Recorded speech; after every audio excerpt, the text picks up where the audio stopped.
Okay, let's dive right into this. Today's explainer is tackling one of the most profound, difficult, and quite frankly, magnificent mysteries of our entire shared human experience: time and life.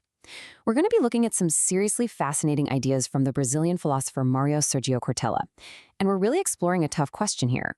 Do we actually earn the magnificent gift of our own existence? Because, when you step back and look at the sheer, completely improbable fact that we are even here, you kind of have to wonder, right? Are we making the most of it, or are we literally just throwing it away? I want you to ask yourself this genuinely. If you didn't exist, who would actually miss you? It's a heavy question, right? I mean, do we truly do enough to deserve the friendships we share? Do we really earn the solidarity that other people offer us? These are conditions of our existence that aren't necessarily guaranteed to everyone. So, do we earn our place here? It's basically the ultimate starting point for understanding exactly how we spend our time.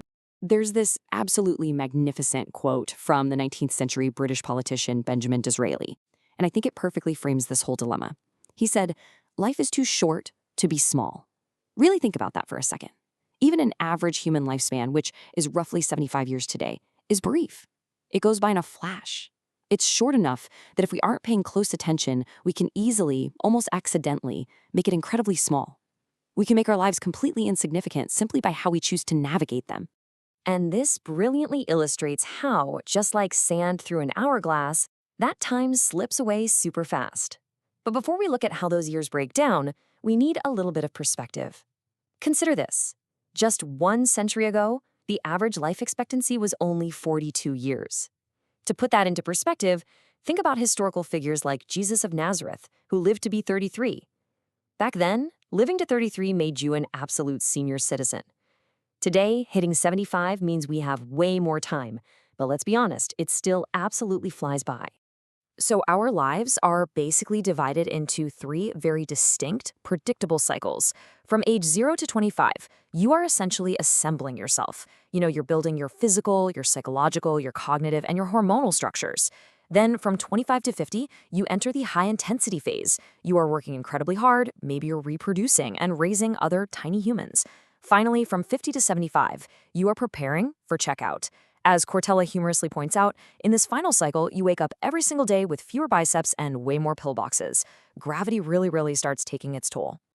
To really drive home just how much our priorities shift as we move through these cycles, there's this slightly politically incorrect but very funny and honestly very true anecdote. Picture a group of friends sitting at a bar. At age 20, one guy slams his hand on the table and says, "Guys, I just met this amazing new girl." Fast forward to age 40, that exact same group is at a table, and one of them says, "Guys, I just discovered an incredible new restaurant." Then, jump to age 60, the exact same group is sitting together and someone leans in and says, "Guys, I just found a fantastic new doctor." It's wild how our references completely alter as we age. But alongside getting older, we have this whole additional complication in how we actually spend that limited time. Now we need to talk about the biological absurdity of the human animal. We are uniquely free in the animal kingdom, mostly because nature doesn't give us all the absolute orders. For example, humans are the only animals capable of mating outside of specific biological seasons. We're also the only animal that eats when we aren't even hungry. Seriously, if you just finished a massive dinner and someone offers you a peanut, you'll probably eat it. In fact, it takes immense courage to accept just one single peanut and then stop. Because of this biological freedom, our math gets, well, a little out of hand. I want you to let this number sink in for a second. 25 years. Out of a 75-year life, we spend an entire 25 years completely asleep. If you're sleeping 8 hours a day, that is literally 1/3 of your entire life. We like to call ourselves the rational animal, yet we spend a staggering amount of our short existence completely, totally unconscious. But it gets wilder. Because we eat so much, solids, liquids, gas, the average person consumes about 1.5 kilograms of food and drink every single day. A glass of water is 500 grams, you got your morning snack, lunch, an afternoon bite, dinner, a midnight snack. It adds up incredibly fast. When you extrapolate that 1.5 kilograms a day over a 75-year lifespan, you end up ingesting a mind-boggling 42 tons of food and drink over the course of your life. And, well, because of the fundamental laws of mass, what goes in must come out, we don't just have a digestive system, we have an excretory system. This means that at the end of your 75 years, your biological legacy to the universe is exactly 42 tons of excrement.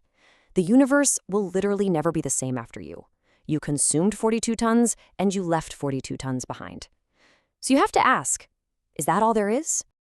Now, what's really interesting about this slide is when you subtract those 25 years of sleep and the endless hours of consumption, look at the tiny sliver of waking hours we actually have left.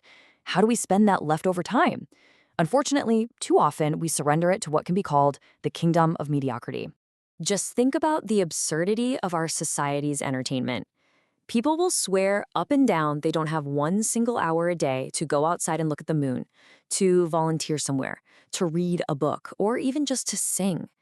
Yet, miraculously, they always have an hour a day to sit completely immobilized in front of a television, watching famous strangers, locked in a house, eating, drinking, and performing basic biological functions. The magazines that sell the absolute most are the ones showing the rich and famous in their beds, at their dining tables, or in their bathrooms.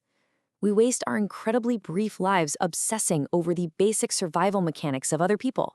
And this brings us to a very somber reality. There are people out there who spend their entire short 75-year window destroying things, humiliating others, and over-consuming. And for what? Why do they do it? Basically just so they can sleep a little more comfortably, eat a little more excessively, and excrete in fancier bathrooms. They literally build their whole lives around these biological functions and these empty power trips. But eventually, the clock runs out. The checkout phase always arrives. You can ask any doctor or nurse who works in end-of-life care, and they will all tell you the exact same thing. When the end finally arrives, absolutely nobody grabs the doctor's hand and begs, "Doctor, please give me just one more day so I can boss around a few more employees." Nobody pleads, "Doctor, give me one more week so I can humiliate a few more people and ruin the environment just a tiny bit more." No way. All that desire for power, for status, for consumption, it completely evaporates. Instead, the final requests are heartbreakingly simple. People grab the doctor's hand and they say, "Please let me stay alive just to hug my brother who I haven't spoken to in 10 years. They beg, "Let me live just long enough to play with my children one last time." Or, "Let me tell my wife how much I truly love her." At the very end, all the noise fades away, and we realize we desperately, deeply crave profound human connection above absolutely everything else. So the crucial point is this: what is your work? What is your masterpiece? If life is indeed too short to be small, and if we are destined to sleep for 25 years and consume 42 tons of matter, what are we doing with the time that is actually truly ours? Will your legacy be just a biological footprint, or are you going to create a masterpiece of connection, persistence, and love? It's definitely something to think deeply about as you go about the rest of your day.